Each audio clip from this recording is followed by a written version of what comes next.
Okay, I'm going to be start to record now. So welcome everybody. This is your session on Theory U. It's the framework, the process, and the methods, and how we can actually use it to support organizational change and transformation. So I'm guessing you're here today because, you may have heard about it, or, you're dealing with major changes that, requires different perspectives, different methods to go about it. So what I'd like to do today is I'm going to do a short presentation. I'll take about 15-20 minutes max to present you, I guess, the essence of Theory U. But really what it is for me, it's what my understanding is and my experience of it has been as well. Note that I'm not a representative of Presencing Institute. I did participate in many of those of its sessions. I did participate in UU Labs, the Gaia Journey into 2020, and recently completed their Presencing Foundation program in December, along with Jen Hartman, who is here today with us. She's going to be my co-facilitator. Hi, Jen. She's going to be monitoring the chat so that if you have questions along the way that I, not paying attention, she'll follow on. If she can answer the quick questions, she might comment, but otherwise she'll raise the questions to me at the end of presentation so that we can all contribute and all hear the questions and benefit from the answers. So I'm not a representative of the Presencing Institute. I don't either represent any corporations that I might have been supporting recently. I'm an independent consultant in change management, also a holistic wellness coach. So everything I'm sharing today is really my perspective, my experience, and I'm doing it because I love, my experience of Theory U, and I think it's a wonderful tool. So if you want to know more about it, I invite you after the session, if we haven't covered all your questions, to connect with me. We can have a chat. You can also participate in the discussion on in the conference, the Change Management Network event discussion, but you can also connect later with me through LinkedIn if you want. So that's for how this is going to work. So after my presentation, we will have a discussion. Again, this is not typical, I would say, discussion, in the sense that it's not you asking me questions and me being the expert answering all the questions. I really want to invite you in a more broader discussions where you share your thoughts, what's coming up for you, the questions you might have. And if I feel I have something to share and I can help you answer questions, I will do. Jen will also be sharing her experience. But any of you, as you hear, the questions of what you have on your mind, you can also contribute to the discussion. All right. So let's get started with maybe some context. So I know you might have read the introduction to this session, but really what's driving me to do this is as I work as a change management consultant, I realized that most changes we can do well in supporting those with traditional methods. But more and more, what I find, we're dealing with changes that are very complex and uncertain in nature. They're so big in scale that, they require the entire organization to transform not only the way they do things, but how they think about, their business. What I've noticed too is, so in some cases, just changing the process or the system is not enough, right? We're really tackling big underneath, we're basically tackling the infrastructure of how we approach things. So our beliefs, our values, our ways of thinking. And when we deal with such changes where in most cases, even the future where we're going is uncertain, where we're not clear, what the end state looks like, but we are sure that we need to transform because today doesn't work, then we need different methods than just an actual change management plan where you say, okay, this is where we're going and this is how we're going to go there, right? You need a process to help people undertake the change journey, and as they undertake it, the future will emerge and they will make sense of it. The other thing I noticed too is, and you probably felt it too, is we're in a place where there's so many changes around us, and even our lives now are being disrupted, right? So even our own beliefs and our own ways of thinking are now being questioned. So as a change leader or as a change manager, change consultant, whatever your role is in that brought you here, you may also be even questioning, your own approaches and methods. So hopefully what I'm presenting today will give you a different perspective, but also different tools. What I think is interesting with Theory U is it gives us the process and the tools to actually help us through that journey towards an uncertain future, and so that we can, support the transformation that we want to see happen. All right, so I'm going to be sharing my presentation here. Just hold on a second. There we go. All right, so I'm just going to do this for the recording. All right, so you might have seen this quote that I think I've shared on social media. So why do we collectively create results that nobody wants? What I find interesting is, as we see a lot of things going on around us, we see the systems not working, we complain about it, we're like, that's not working, we need to do something differently. But at the end of the day, we're part of the system, right? So we all somehow contribute to creating those results. So, keep this in mind as we go through the presentation, because it's really an invitation to also see yourself as part of the system as we go along. So Theory U, there's three kind of components to it. The first one is it's actually a way of being. It's presented as an approach where, someone is playing on my presentation here. So a way of being, it means that you're invited to approach things with curiosity, compassion, and courage. I'll get in more details later. But it's also a framework. So it's a way of thinking, the system, so that we take a perspective leaving the ego perspective and going to eco. So ego centered on the self to eco encompassing the whole system. And, Theory U also support awareness-based collective action. So it's not only looking at the system and understanding it, it leads to action, but an action that's informed by collective awareness. And it's also a process supported with methods that has 5 key movements, and I'll show you, and supported with some leadership capacities. But if you want to take the essence of it right now, really, Theory U is a way for the system, or to make the system sense and see itself. And so it's a way, it's like mindfulness applied to the system, right? Where you turn the mirror on yourself and you can actually see yourself and the system for what it is. And so it creates the container to do that, or the holding space. You might have heard holding space before, maybe in a coaching relationship where the coach holds the space for you to actually explore what you're going through. So holding space for collective, this is what Theory U aims to do with the process and the method. So again, I'm not looking at the chat right now. Jen is keeping an eye on it. So as we go, if you have any questions, anything that you think you need to know to clarify your understanding, please don't hesitate to share, and Jen will interrupt me as needed so that I can answer those questions. All right.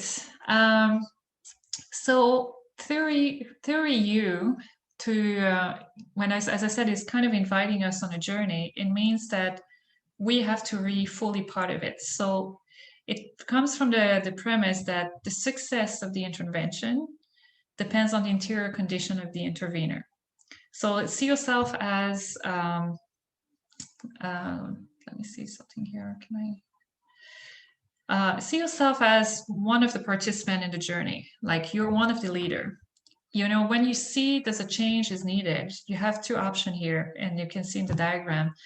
You can fall into, closing your mind, your heart, and your will. So get into this ignorance, not wanting to listen, and listen to your fear instead. So going up the model here.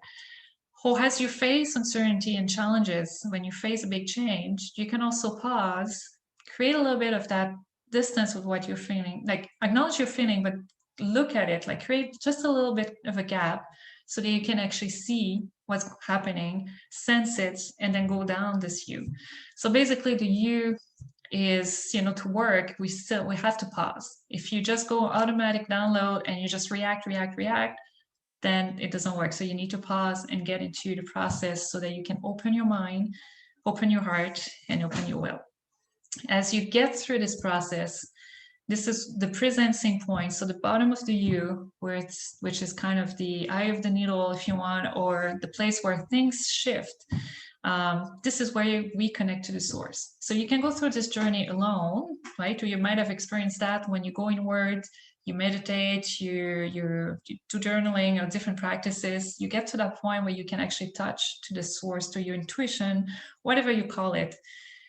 And it's a place where you're able to let go of what you were holding on to, what you know, what you're familiar with, and let emerge something new. So you can listen in. So this is what presencing is, right? Through the sensing journey, you touch that source and you can let the future emerge. In a collective process, you use dialogue to go down the U as one of the tools. There's different tools I'll show you, but it gets into kind of a collective flow where insights will emerge, and that nobody can actually say, well, this is my insight. No, it's collective insight. Let me see if I can clear the pointer here. Okay, it's done. All right. Theory U is also a framework. Here we can't really see it very much, but it's based on the iceberg model, right? When a lot of the changes we're dealing with, we're sometimes dealing with the symptoms, so what's visible, the actions, the behaviors that we see. So we do the quick fixes. So we change maybe just the surface level things. But really, if we want to change deeply a system, we need to go underneath the iceberg, get to the structures, which often we do in big changes, like changing processes, policies, etc. But sometimes it's not enough. Like, we need to go deeper, right? To the thought level, the paradigms, the values and beliefs we hold, and then to the source, like this, something that's like intangible that we can touch into. And so with Theory U, basically, we're invited to a journey where if you want to transform the system, you need to transform consciousness, to get to that source so that you can actually help the system see and sense itself, so that we can see what needs to be done. So that journey has 5 movements. So you can see co-initiating, where a core group of people will come together representing the system and build a common intent. Then they get into a co-sensing. So the key here is observe, observe, observe. Not only with the thoughts, like what you think of the system, but you go on sensing journey. You can get into dialogue interviews. I'm listing a few tools here. You're using your hands, you're using your heart. It's a full body experience to actually sense what's going on. And then this core group can then get together to a place where they actually, you need space, you need silence, stillness. You need to let all of this kind of rest. They come together, and then from sharing their co-sensing experience, then you can actually let emerge, the inspiration or the will to do something. And this is a very interesting process that I've experienced. At that point, it's like, what you're called to do, individually and collectively. And it's clear. It's very, very interesting where you get to that place. It's like, I'm called to do this, and up you have to go.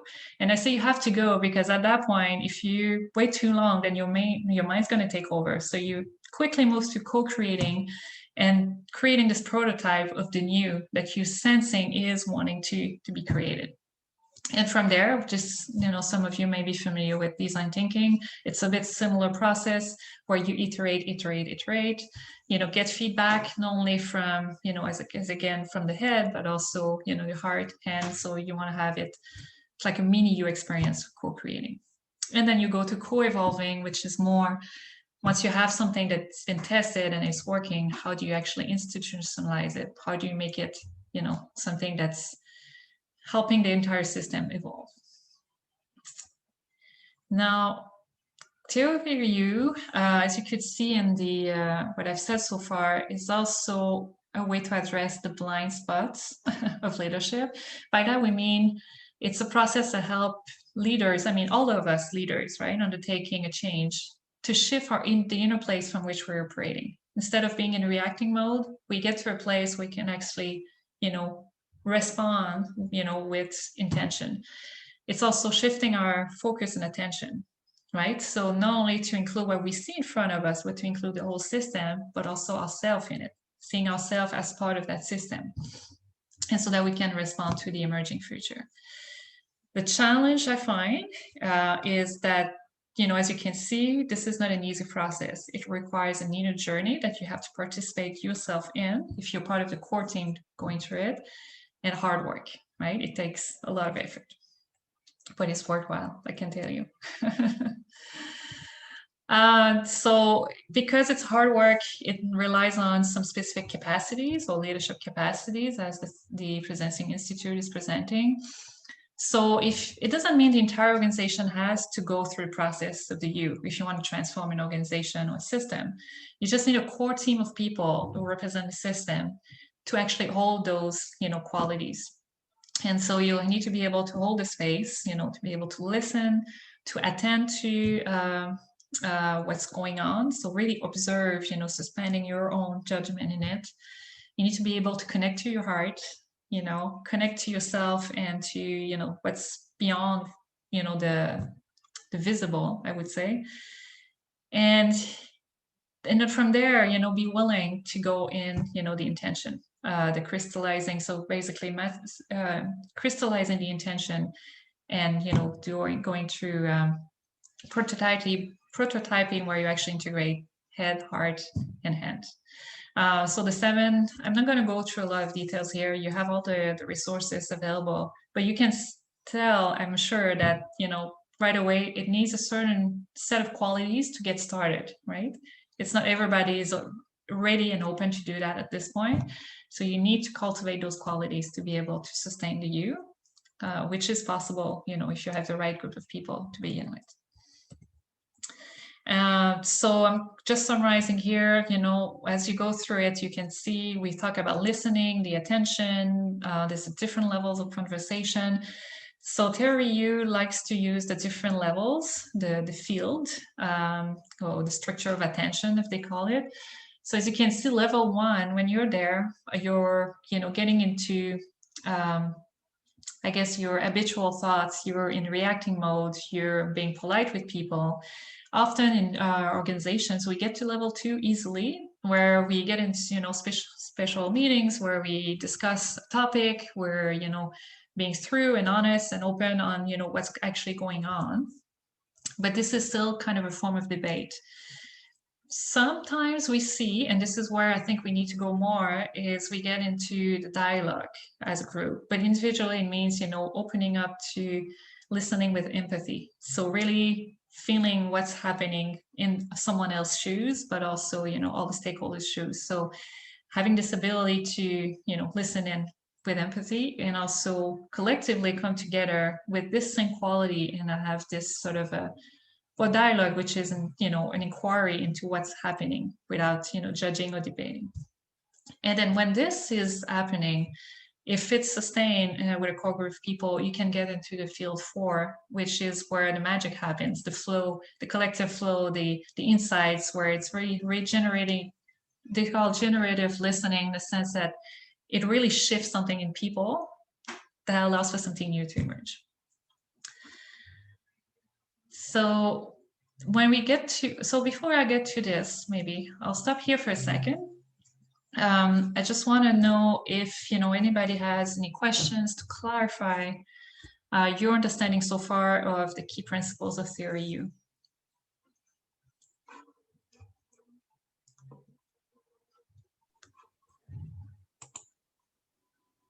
Nothing in the chat as of yet. Okay, sounds good. All right. Okay, so we'll continue then. Let me see here. Okay. Forgive me, I do have something coming up, and this might be some interesting thing to talk about. I do have a question from Tracy about how many people might go through the process. And can everybody hear me okay? Yes, I can for sure. Beautiful. It's a good question. It's, you know, you need a group. My experience with dialogue itself, not Theory U, because I have experienced Theory U through the Institute, like those open big group process.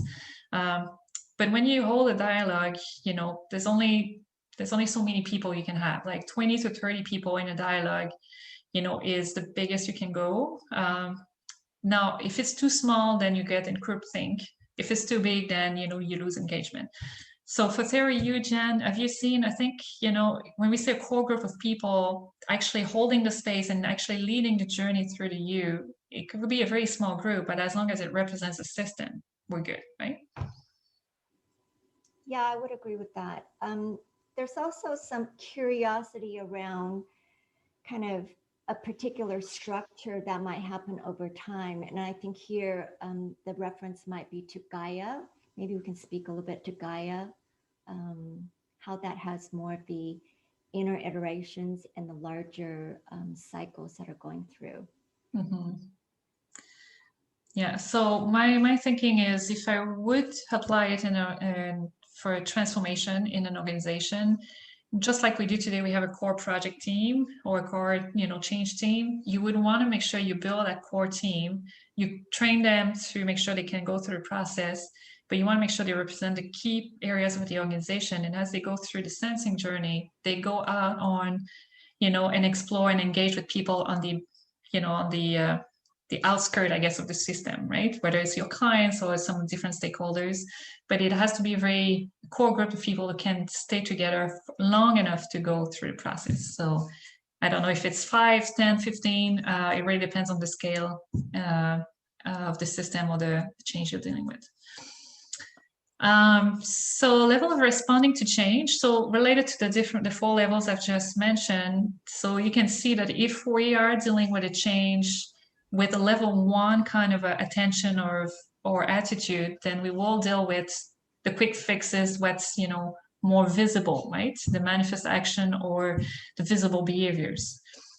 Often when we lead a change initiative, we get to level 2, as I said, where we're dealing with process and structure. So we're redesigning things. So we have to go a little bit deeper to see, okay, what's behind those behaviors. Now, if you're dealing with something that doesn't seem like, if you're struggling with a change using these approaches, it's usually because you're intervening at the wrong level. You need to get to the thinking and the source of energy, inspiration, and will. So that means that you may need to use a process like Theory U to get to this bottom or the deeper source of the issue. And I think with what we're living now, with the pandemic and climate change and all those major, you know, disruptions to our lives, we will see a need for more and more for that kind of intervention. So my take on Theory U, based on my own experience living it, is like it draws from some practices you might have noticed through this presentation. So mindfulness and embodiment practices. Again, we're not just in our head in this process, we're fully engaging the body. For example, Theory U use what they call the 3D and 4D sculpting. So it's the 3D is one where you use, you know, different objects to actually materialize a system as you see it with different objects. The 4D sculpting is we actually use people who act, you know, kind of as in a theater, the forms of the system. And so it really helps us get out of our mind and tap into a different sort of knowing. It draws as well on empathy and deep listening, on dialogue, reflective inquiry, if you're familiar with those practices. It requires also silence and stillness. So it's kind of a slowing down of time. We need to actually take time, you know, to feel and sense. And it's inviting us to get outside our own bubble, whether individual or collective.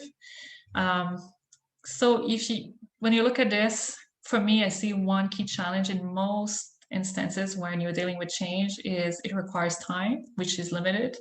It requires energy, which people are running out of right now. And a personal practice. Like you need to have your own personal practice to get started, but also as you go through the journey, if you're part of the core team, you need to have your own personal practice to, you know, develop those qualities. But if you do, you know, use TRU, you have the right people, you form the core team, you have the right capacities, you know, you're going to be more successful. The Presencing Institute says, from the perspective, you know, moving to meta level awareness, so the capacity of system of seeing itself is more than 50% of all change management. So just that, like just taking enough time to actually help the system see itself could lead to better results. I find it that you can use THEORY-U, as I said at the beginning, when you're dealing with such a transformation, the transformation that's so big that it's not clear where you're going. It's clear your intention to change it for the better, but you're not clear where you're going, what the solution is. It's a good way, it's a good tool to do that. It's also a tool that integrates not only the co-creation. We talk a lot about co-creation right now in our world. It's like used across the board with different practices, but this one has the co-initiation and co-sensing. So you take a lot of time to do that together before you co-create. And it also put the onus on the participants to actually take charge of the journey themselves. So if you're a consultant like me, I'm not going to come in and tell you what to do and where to go and, you know, and figure out, you know, the solution for you. I might facilitate the process so you can go and discover and yourself find what needs to be done, find the energy and the will, the clarity, and then act on those insights. So that's my presentation. So what I'd like to do now, I was about to send you to breakout rooms, which I just realized I can't do with the version of Zoom I'm using today. So what we'll do before we get into the discussion, I'll invite you to take just a minute to sense your body. So based on all the things I've said, what you've heard, you know, pay attention to not only the thoughts you're having, take note of them if you want, but also see, you know, how do you feel about this? Do you feel comfortable? Do you feel something doesn't resonate? Where do you feel it? You know, pay attention to your experience right now. And so what I'd like you to do is either in the chat, but also, you know, verbally, if you could start sharing, you know, your experience just based on what I said, by sharing sentences like I feel, I sense, or I see. We'll just take a few minutes like this to collectively do that. So I'm just going to stop sharing so I can see all of you. And then when we're done doing this, then we'll get into the plenary discussion. So please, yeah. So you start, you know, share what's on your mind, what's on your heart with a sentence. Like I feel, yeah, feel more open, feel open possibilities. So what you sense, what you see.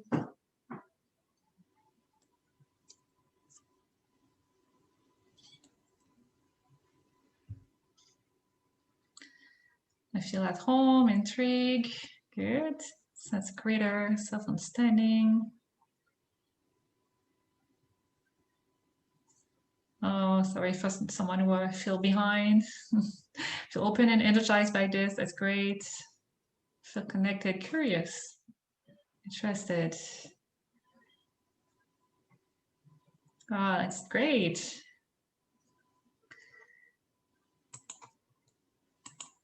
Feel, so anybody wants to share verbally, you know, what's coming up for you just after listening to this presentation before we get into actually discussion and clarification? Maybe you can use the reactions button there and raise your hand. Hopefully I'll see it. You can also just unmute yourself directly and start speaking if I don't see your hand raised.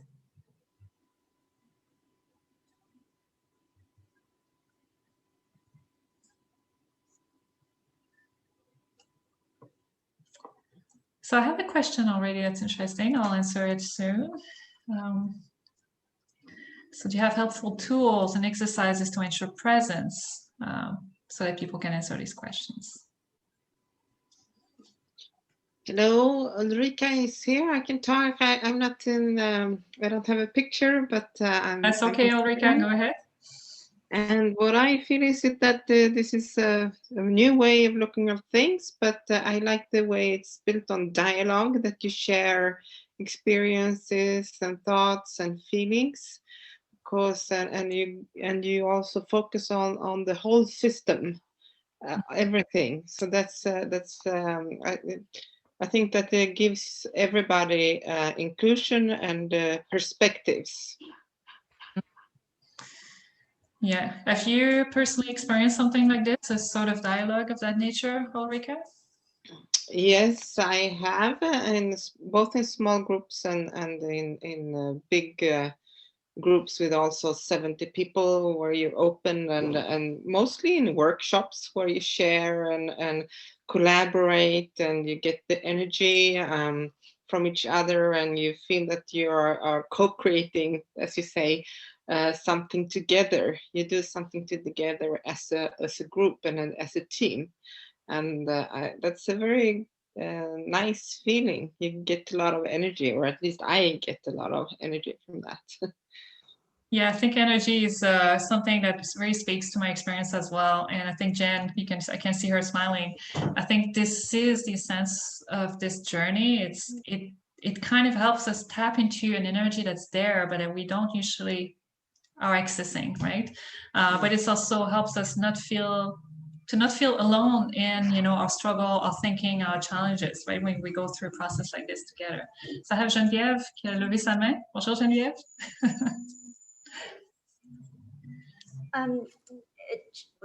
We've got Geneva that we need to give her space to speak in a moment here. Let me just interject something into this space right now. I feel so much curiosity from all of you about kind of wanting to know, how does one of these practices unfold in either a small group or a large group? And I really feel blessed that we have Andrew with us, who is a practitioner. I'm wondering, Chantal, I don't know what you were thinking, given that we don't have the breakout group, but maybe we can talk just a brief moment about just some practices we've experienced in our recent workshop. I think it would satisfy a lot of the curiosity that's in the chat right now. That's a good. Yeah, like how does the thing is that I want to say it's an experience. It's less of the knowledge. It's there for the knowledge, but the knowledge is inside of you. So how do you bring that experience to bring out the connection? I think it would be really, really great to kind of talk a little bit about that. Yeah, for sure. I don't know which one you want to share, but just to answer the one of the questions related to this, how do you ensure people are present, and ready to answer those questions and actually tap into this? If you're familiar with mindfulness practices, there's so many different exercises you can do, but basically, whether it's through a breathing exercise, a grounding exercise where you feel yourself in your body. I know the Presencing Institute use a lot of this in any of the sessions. You'll see there's sometimes music at the start of the session, and then you get a guided sort of grounding awareness kind of practice. And then we get into the session. I didn't want to do that today because we have limited time, and I wanted, make sure you got just a taste of the theory. But really, if you help people to just slow down, either through your breathing, to just feeling your feet on the ground right now, right? As we're speaking, just feel your body. Where is it at? Like, where do you feel the ground underneath you? Can you feel the space around you? And just doing this will help people come back to the present and be open to the discussion. So there's a lot of those practices that Arwana, as part of the Institute, does share.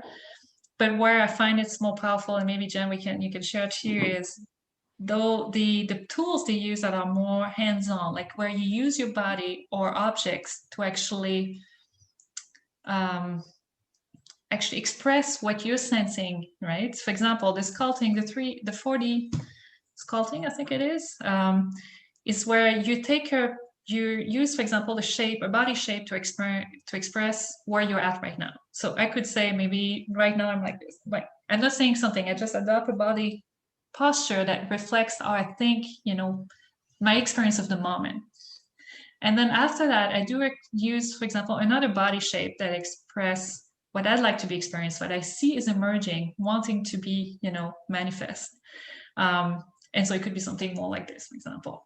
And then, you're guided through this exercise with a group of people where you can also get some feedback from others, right? They will give you, in a few words, what they see in your first culture, what they see in the second one. And so that you get feedback as well, like that helps you really sense, what's wanting to be expressed, but that you can't find words for it, I would say. Anyway, I did use it for my own journey back in December, and I find it really helps me gain clarity as how I was feeling at that point and what was going on in my life, what wanted to be expressed. And in the process, somehow it gave me the clarity and the confidence to actually take steps towards that. There were other exercises after that where you can actually explore further that next steps that wants to emerge. There's journaling exercises, there's case clinics where with a group of people you can explore. I mean, there's so many tools, but really, if you want to explore, go to the site. But the bottom line is it's an experience. Like it's a full body, full person experience that you're going through. And that transforms not only yourself, but the group, and it allows for meaningful changes. So I think we have 2 hands raised. I know Geneviève, you lowered yours, so let me know if you want to go back. Andrew, do you want to share something? Yeah, thank you for this session. First of all, I think it's really, really good, and Theory U, in my experience, is a great tool. What's often not talked about is say the downside of culture, and in a way, culture is a bit like an immune system, right?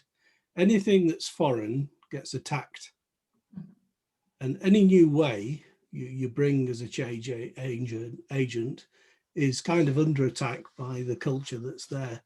And I think what Theory U does is it connects people on a much deeper level, and it enables people to see that there is a different way of forming patterns of understanding and sense making between each other, and making new connections, and actually being more open for the exciting possibilities that change brings. And that, I think, is the great power of it. And I think as a practitioner, it's impossible to sort of do this without having kind of done it before, in a way. And that resonates back to one of your first slides, that it works on different levels. So knowing, doing and being. And really at the deep level, you have to be the model as a facilitator for this. It's not just about standing in front of a group and knowing all about it, but of course you have to know all about it. You have to be able to work at a deeper level than that. And I think it does require an investment of time. That's true. But I think you can make great strides forward, and often with things which are not amenable by other sorts of techniques, which is very, very useful. Andrew, I'm going to ask you a question that I'm seeing from the chat, and I think it's this curiosity around, like, what level of the organization is quote unquote the right level? What size is the right group? How does it interweave between all the different levels? Would you mind just speaking to that a little bit? That would be great. Yeah, so in my experience, the company I used to work for, this was endorsed at a very, very senior level. And that top endorsement was required in order to deploy this successfully. And that was for a major multinational company. In the construction of the groups themselves, we always made sure that the leader of the group was in the room for part of this. And actually some of the sort of the elephants in the room got purposefully named and dealt with and handled, because these are all things that the system is trying to grapple with, and to sort of avoid those and circumvent them is not to actually go down at all. So it's very much about working below the surface, and some of the things we do also sort of access the more subconscious things which are going on, which are driving change and driving resistance. And I think Theory U makes those things accessible to change and tractable for people and also for teams and also organizations. So I think you can structure this in different approaches, you can target it at different levels. And I don't think there's any perfect way to begin, but expect a group to be skeptical and just try, because yeah, by trying, if you do a good job facilitating, you make progress, and then that's how you build alignment. This is great. Thanks, Andrew. That reminds me, I did touch a little bit on this idea of holding space, right? This entire approach is about creating that container where people feel safe to actually do the exploration, like down the U together, but also to prototype. Like we're familiar with creating, space, like kind of holding space for innovations and make sure that those prototypes can actually survive the critics and the resistance until they're ready, to be released. But we don't often pay attention to the other side, where how do we get to actually those ideas? Like how do we create that space, this common intention, so that people are willing and able to open up and go deeper. And so that's what I find the process and the framework from Theory U helps us do. So we have Eugenie as well that wants to raise something. And Jen, you let me know if there's something else popping. Yes, sorry. Hi, I don't know if you heard me. Yes, I can hear you. Okay, great. First, I thank you for this Theory U. This is the first time for me participating to this kind of discussion because I'm doing that job for roughly 30 years now, but I never took the time to theorize it as you did it. And that's incredible, because I was listening to you and I was saying, oh, this is exactly my approach since at least 15 years. And so I was remembering some experiences at a different level of what I've done with some companies. I even tried with SMEs, and it's really interesting to see how you formalize it. Really, thank you. It's well structured. It's really interesting in terms of techniques too, because I go and see the website you just recommended, and yes, really the 20-minute dance. It's a thing I was doing with people, companies. When I saw that they are not focused no more, or they need, to just expand the energy and just to come back better. And I was always seen as someone, very strange, but result was there. So I'm really impressed by your work. And I hope to have more exchanges with you in the weeks, months comings, to exchange about results, to exchange about some challenges, to learn more with you. Thank you, Eugenie. Yeah, welcome. Yeah, so if anybody are as excited as we are, we can continue the discussion for sure. Like you can connect with me or to the group as long as the conference site is open.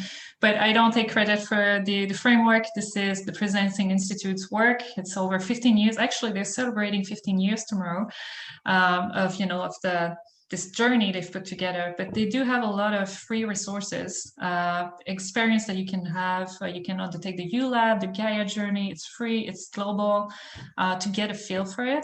But if you want to go deeper and have more, specific discussion as how do we integrate this in our change management or change leadership practice in what we do today, all of us, then yeah, I'm open to discuss. I'm also learning and curious. I believe in this process, but I have limited experience applying it myself. So I'd like to learn as well from all of you. All right, Dorothy, over to you. Oh, you're still muted. So okay, yes. So I'm sorry. I was because I'm on my phone and I'm not used to Zooming with my phone.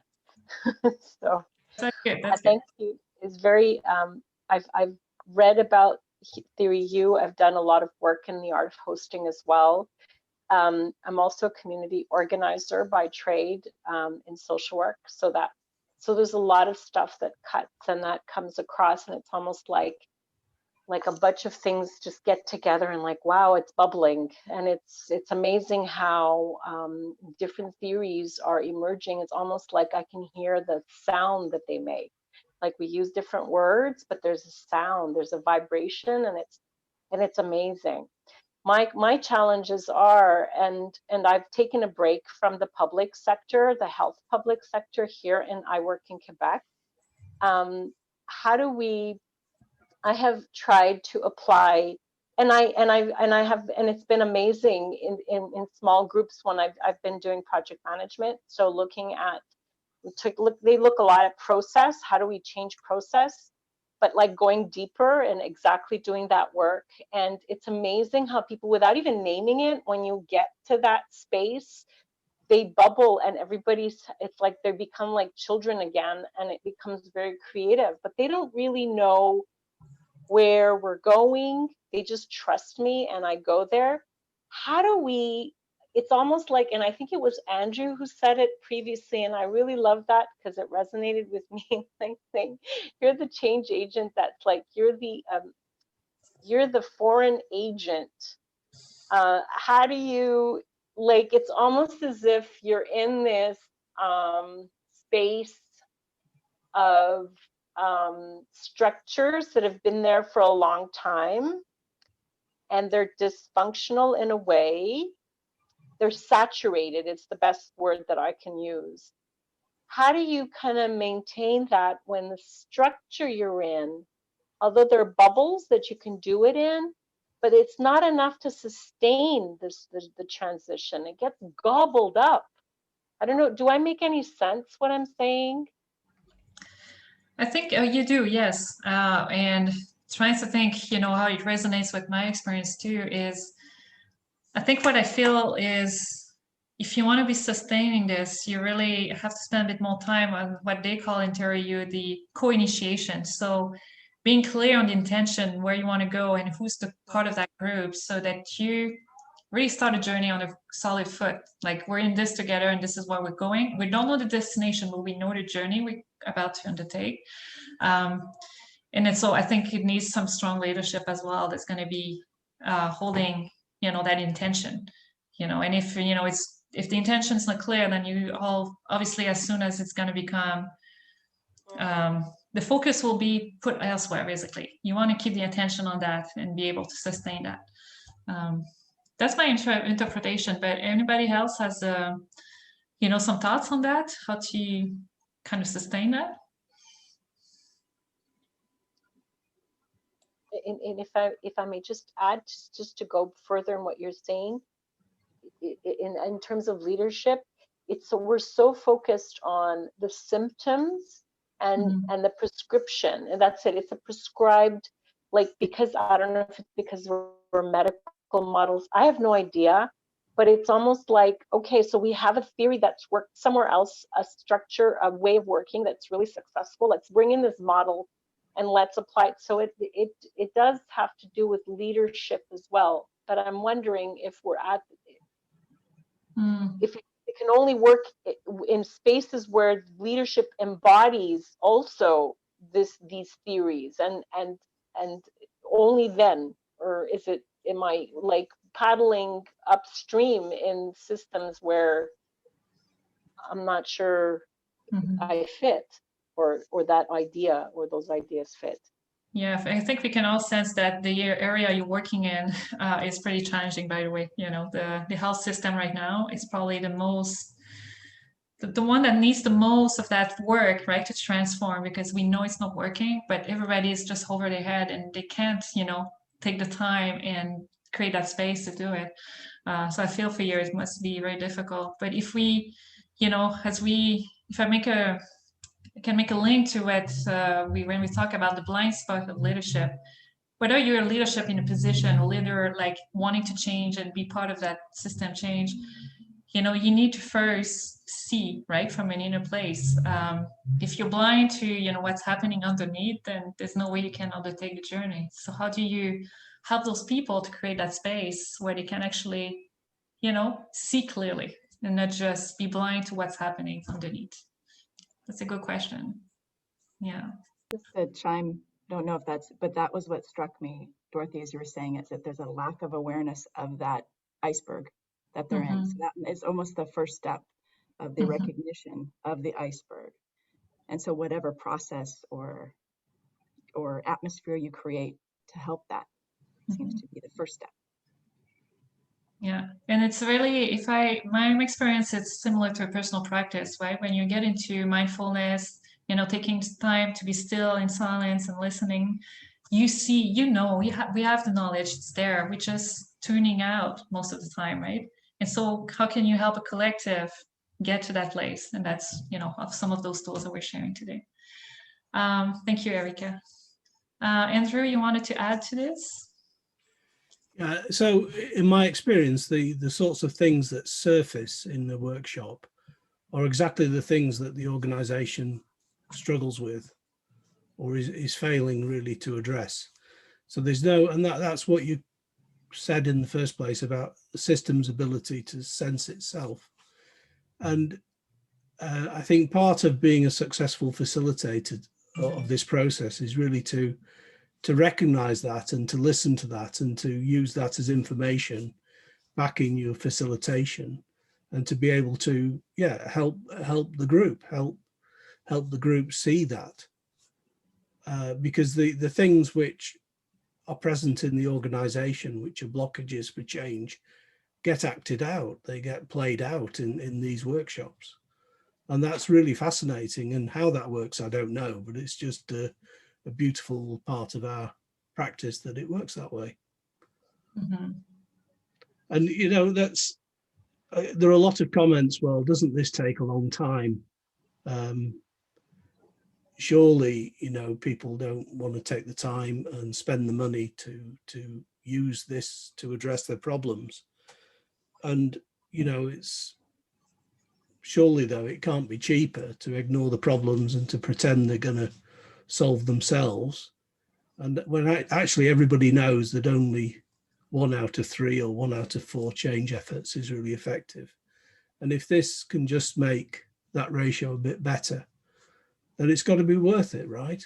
And it's not just worth it for addressing problems, it's worth it for what you see happen in groups and teams of people. People come out of these workshops, they feel more motivated, more connected, more engaged, more passionate, more authentic in what they're doing for themselves, the choices that they make for themselves and make for each other. And you see people shine, and people shine who don't usually get any recognition for their work. And that's a lovely thing. Yeah, it can quickly become a personal transformation as well when you undertake those journeys. It makes me think of something else that, you know, the due process may seem very big and a long, you know, process to undertake, like if you want to transform something, but something in it that's very powerful that I think we might have experienced or you've seen it is the power of stories, right? It's one of the tools they use when we share stories. But if you, in any of your change initiative, you can bring a group of people who are part of the change, they're the stakeholders, the employees, whatever, a group of mixed people together in an open, you know, discussion where they do get to share their experience, right? Say, this is how I'm experiencing the situation right now in my organization. This is how I'm experiencing change. And then someone else share their own experience, or maybe something they've experienced before. Just hearing each other's experience, you know, and listening to it, it's really transforming. One, first, you when you listen to someone else, you always find a connection. Like you feel like somehow their stories resonate with you, and you're more closer, more similar than you thought. And just doing this, and I've experienced this in one of my previous contract, where all those discussions, people walk away, they say, I want to have more of those discussions. I want to have those space where I can just share what I'm going through, listen and hear and learn from others. And so, you know, just to get a feel like okay, I understand what's going on across the organization and how others are experiencing it. And I'm not feeling alone. And I walk away energized, more, you know, I don't know, fulfill, heard, listen to, acknowledge, whatever you call it. I find this is very powerful to as well if you can implement across the organization. So many comments. I'm very bad at, I can't follow. Jen, do you have anything you think is worth sharing that or that we need to raise and discuss in the chat? Yeah, some of this has been addressed by Andrew, I think, but I think for the purpose of just voicing on behalf of someone who isn't able to speak, just to kind of talk, let's use the skeptic's view. We all confront that in organizations and people that we work with, right? So let's turn the lens a little bit. So far we've been talking about this is really energizing, this is great, this allows us to sink into our bodies and get really connected. So maybe here I might just play the devil's advocate and say that, you know, what's in it for the organization, and I think Andrew has talked about that a little bit. What's underneath the surface? I know we've talked about that a little bit as well. But I think here is there kind of a, and I know we want to know this. This came up in my conversation with Chantel as well. When do we know when this is the organization, if we're consultants, that this organization is ready for you? The readiness for you. We might be ready for it individually, and we might want to integrate that into our own practices like I am. But how do we know when the organizations are ready? What about the leadership teams that we work with? And I think I opened this up for everybody. Andrew, you're not excluded. Gary, you haven't talked, but I think it's, I think you ought to get in here and let us know. And thank you for all the interaction that you're participating. So yeah, let me put that out there because I think it's worthy for us to go there. And I think another way to say is what are some of the got-yous with this?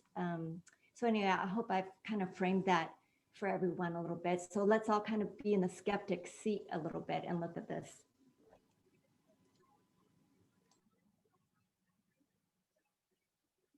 I hope I didn't put you on the spot, Chantel, and I will help. Yeah, maybe a little bit. No, I'm just kidding. So the skeptics, right? But how do we know if they're ready? It's a good question. I don't think I have the answer to that.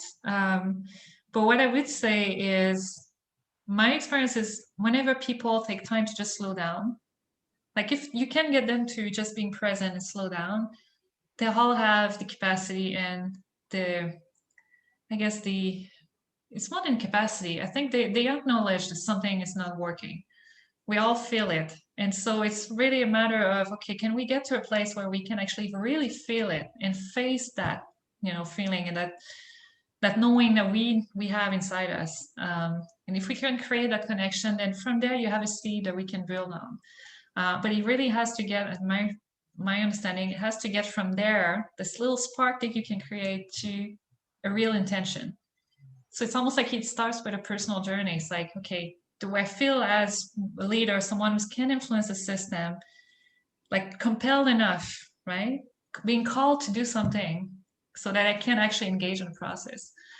So how as consultants or facilitator or people who are helping those leaders, can we help them, you know, get to that place? I don't know. That's a good question. Yeah. But as long as we're running and spinning and being busy and ignoring what we're feeling and we're not paying attention, we're going to get to this upper part of, you know, the diagram I showed. We're going to get into ignorance and just resistance, whatever you call it. It's all little symptoms. And we all do it in different parts of our lives at different times. But as soon as we slow down and we just take time to be acknowledged by others, but also acknowledge our own feelings, I find that we get in a place where we can start, you know, that journey. Wow, so many comments. That's very so we're at 3 p.m. My intention was not to have a very, very long discussion here. But if you feel like you want to continue, I can stay for another 15 minutes and hold that space so that we can continue the discussion and share in the comments. It seems like there's lots of very interesting things going on.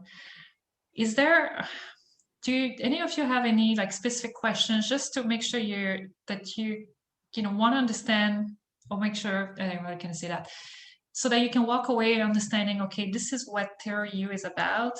And so you're clear as to whether you want to explore further or not, right? Is there anything that maybe wasn't clear? I know it was a very short presentation, like, the Presencing Institute usually takes 2 hours to go through the introduction, right? So it's just a small taste of it right now. I really like that you're all feeling energized by it. So can you imagine now if you were going through this process? I mean, Jen and I can speak to it and Andrew as well. Whenever we undertake this sort of process, where collectively, and especially like Gaia, for example, where it's global, it really energizes us because we feel connected, not only to others, but to ourselves, right? So glad to see that we were able to share a little bit of that energy with all of you. That's great. Chantal, when you're sharing this with potential clients, can you give us 1 or 2 topics or sound bites that you've used to really help them get what you're talking about, or where they really resonate, or tell us a few stories? I wish I could say that, Antonia. To be honest, I'm just at the point where I'm like, okay, now I want to start using it with my clients. And that's why I'm sharing this with all of you today, so I can actually maybe learn from you as well as to, okay, how do we bring this to our clients? How do we introduce it? I mean, I did provide you with an overview in the presentation, but is this really the best approach with leaders? I'm not sure. Maybe it's more like, my sense is I would probably start a discussion with them more as more like a coaching approach, right? If I were to have like a very open discussion with them saying, okay, what are you struggling with today? What's your challenge? And then create that space with the client where through that coaching approach, you can get to a space, okay, what are you called to do? And then maybe then offer, this approach, the bigger, organizational challenge. Maybe. I'm thinking out loud here. So what do you think? No. Well, I think one of the advantages that COVID has provided, is that the line between work and home life is gone now, right? It's all the same. You've got a life, and within that life, between COVID and technology. So you've got a life and you're doing things within your life, whether you're educating your kids or working or doing whatever. So when you're looking at if I'm talking to a client, I think one of the things to look about is how are you going to retain talent, right, within a client structure. And one way to retain talent, and one way also to differentiate yourself in the market, is to be very specific about people being able to bring their whole selves to work. That there's that, and what are the advantages, and what are indeed the strategic advantages of creating an environment and a culture where people can bring their whole selves to work, and then where does this fit into the framework? I think that it's all that has been a theoretical conversation prior to 2020, but it is now a real life conversation because everybody is juggling about 42 different things, right, and trying to work. So that, and this is a wonderful framework to think about how to incorporate your whole self into an organization and still have it be, for lack of a better term, corporate, and not some kind of woo-woo, let's all hold hands and sing a song and now we're all bonded, right? Which is what a lot of corporations resist. So I think that this is a great conversation to have, and it's an aspirational conversation to have, because this is not a how are you guys going to get through the next 24 months, which is what most people are struck with. This is a how are you creating an environment, a company for truly this century, for this level of technology embed incorporation, this level of interconnectedness, of global interconnectivity. The old structures are not going to be sufficient. And this is a framework to start to have that dialogue that it isn't trying to force these new concepts or new paradigms into old structures, like Porter's Five Forces, for example. Yeah, it's very good. Yeah, thanks for sharing that. And I think... Oh, I was just going to share, I'm currently in a doctoral program and my dissertation is specifically on how to create organization cultures that promote employee whole self. And I do think that the humanization of the work environment truly has become a priority for individuals. So I'd love to talk to you more offline. Okay, thank you. Jean, I guess I should say a few things. I had troubles with my iPad, that's why I couldn't talk, so I had to switch over to my Mac. Hey, welcome, Gary. I think one of the things that we wanted to do in this conference was just to share different approaches, ideas, and tools. A lot of you know that I, of course, probably use Dave Snowden's Anthro-Complexity, but I do get asked questions about Theory U.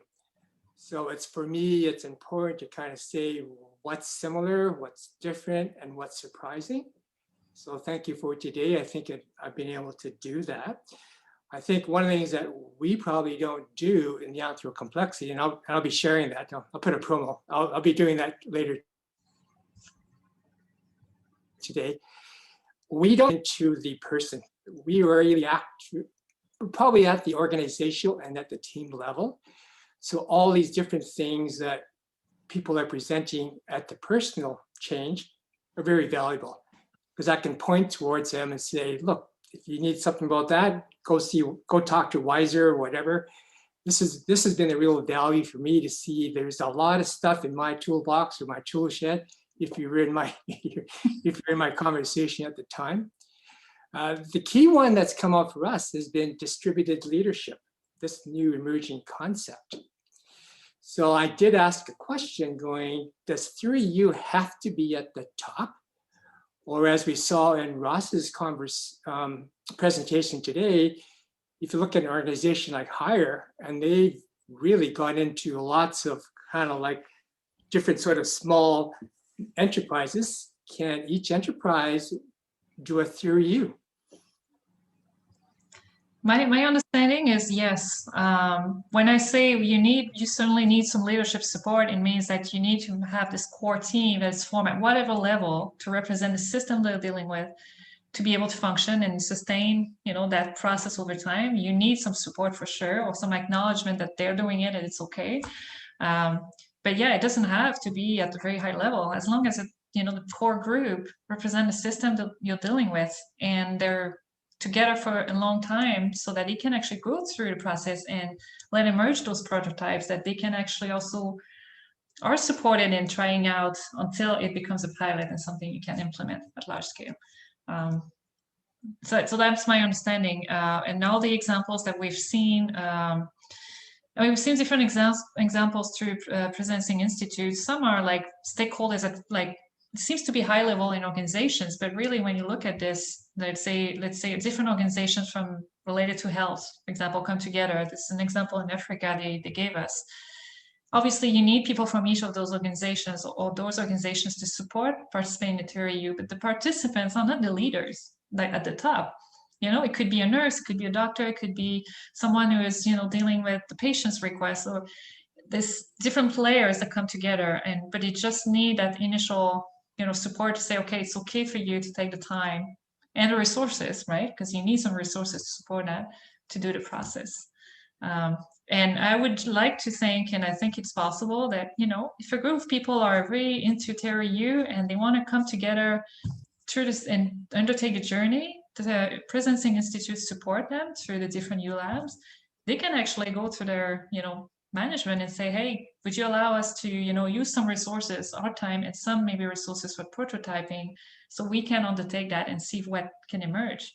They create that holding space for us. They have the infrastructure, so which is great. Yeah. Thank you. Chantal, if I could say something before we come to a close. There's something I think that that I took away, and I want to share here.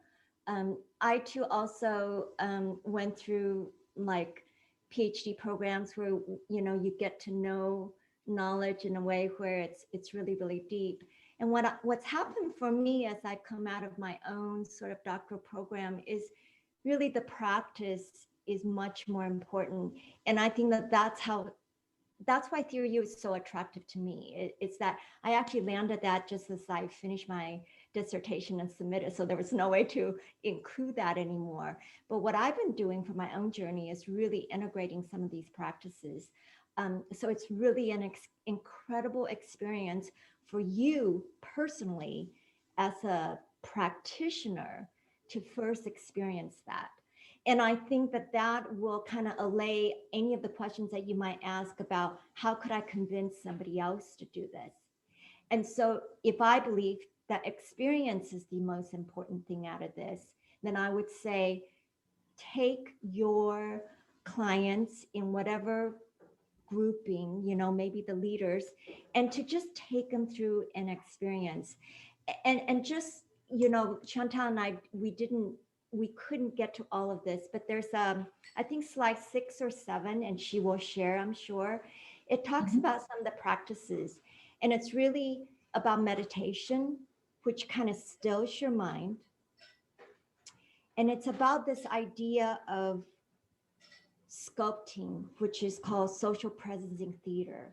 And you're literally animating how you feel in your heart. And I know that you can't imagine this, like sitting around a meeting. And so meditating is already enough weird. And then to have everybody like, yes, this is how I feel. But literally it is being able to bring that physical energy into the room to shift the energy. So that's another social presencing theater. Look that up as part of when you peruse through the presencing.org site that I gave you. And I think there's a third one which we don't talk about, and it's actually art. It's scribing. You've known that some people do visual scribing of what's going on in the meeting. Art can actually be another way to kind of enter into the space of heart and body. And so those are the tools that enable connection. So, and integration of head, heart, and body, or mind and soul. So really incredible experiences, you guys. And this is just like the beginning. And so I'm going to turn it back to Chantal. Andrew, it's great to have you here. Gary, thank you for speaking. Thank you, Jen, for sharing some of the additional tools. There's a few of them. They're all described and available on the Presencing Institute website. So I think it's presencing.org. So you want to access. I think, Jen, you did share, right, the link? Yep. So I'm going to close the session today. But before I do, I'd like to first thank you all for participating and, you know, sharing your thoughts and experience. I would have loved to actually lead you through a mini U process today, but there was no time for that.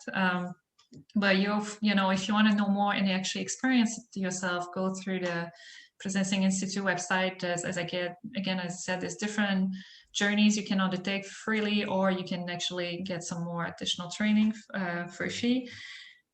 What I'll do after this session is, this is recorded, so I'll share the recording through the Change Management Network. So I'll put the link in the discussion under the events. I'll see where I can save it after. I will also share a copy of the presentation if you want to have this snapshot overview of Theory U. And if you want to continue the discussion, you can use the discussion under, you know, as part of the event on the site, or you can connect with me through the Change Management Network or through LinkedIn, whatever you want. If you want to have another discussion, just go deeper. I'll be, you know, super happy to do so. Again, I'm super enthusiastic about this. I am trying to figure out a way to integrate this in my change management work.